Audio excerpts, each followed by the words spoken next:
Good afternoon. My name is Bill Kahn, and I'm here today to share with you a security breach that was found and our steps to litigate that. So we had an update from a Windows principler that notified us that it could be unsecure. So when we say when it means unsecure,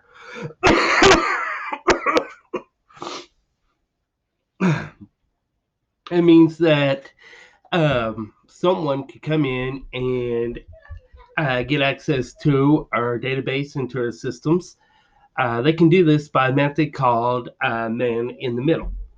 They can hack right into what is called a port, and from there corrupt any of our files, and from there also could actually make a user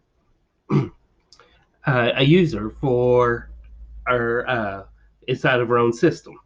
So what we have done uh, to figure out what we can to stop this is first we decided to set up all computers to go to an acceptable printing port. So step two, shut down all open ports.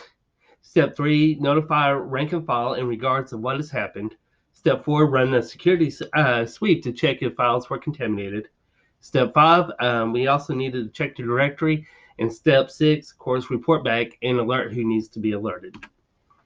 So in step one, why did we go ahead and switch over all printing ports to ones that we knew? Well, we needed to make sure that business could still continue operational.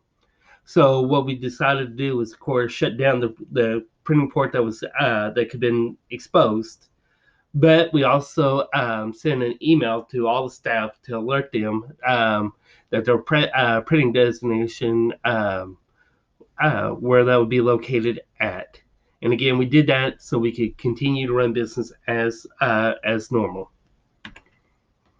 In step two, we did decide to shut down all open ports.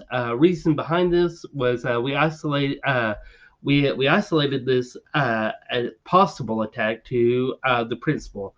There was a warning that a man-in-the-middle operation could happen, so I decided we're just going to close everything off, not allowing any new threats to come in a different or unused port.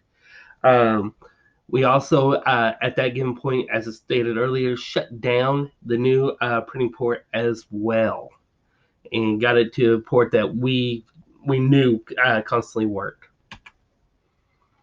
Step three. Okay, so once we shut down everything, and once we made sure that business could continue, it was in my decision to notify a rank and file. I let them know exactly what we've done to this point and what we're planning to do, which includes the security sweep, which I'll talk about here in just a second. And then I would, of course, report back to my supervisors with any of the findings that we do find. Step four, security sweep. So we run malware software. Malware, at the end of the day, is a virus detection. It's more than that, actually. It'll let us know if files have been corrupted, have they been copied, those type of things. So we look for files that have been compromised. If the evidence was there, we would actually quarantine those files because we didn't want to destroy any of the evidence in case there needed to be a case down the line. So what we have decided to do is just quarantine those files in particular, and that way, if it warrants, we have evidence moving forward. Checking directory. The reason why we did this is, as we said earlier, with man-in-the-middle attack, one of the things that they could have done is ultimately created a brand new user to where they could have access to all of our data. So we went back and forth matching our employee list with the directory and making sure all those systems and all those rights for those individuals still existed. And that way, if they had not, we can immediately isolate that person, fictitious, and we can go from there as far as making sure they had no rights or anything else. Reporting back. Okay, so once we have ran the sweep, once we have checked the directory, we got business back to operationals, we report all of our findings back to my superior. My superior would then make the necessary call for the next steps. If we were hacked, does that mean we need to alert the authorities? Do we need to alert the customers? Basically, what I am doing is just handing over the evidence to my superior and allowing them to make that call to go forward. Hopefully, that is already spelled out in our procedures and policies menu. With that, in this lab, I have learned a great number of things of how to use connections, of how to use a baseline security analysis. It allowed me to look through different.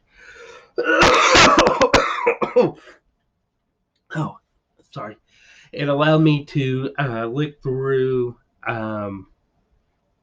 different protocols, meaning exactly in the application stage, exactly how to go through and filter a security setting to find the most critical, which is really neat. And then to run that through the entire system.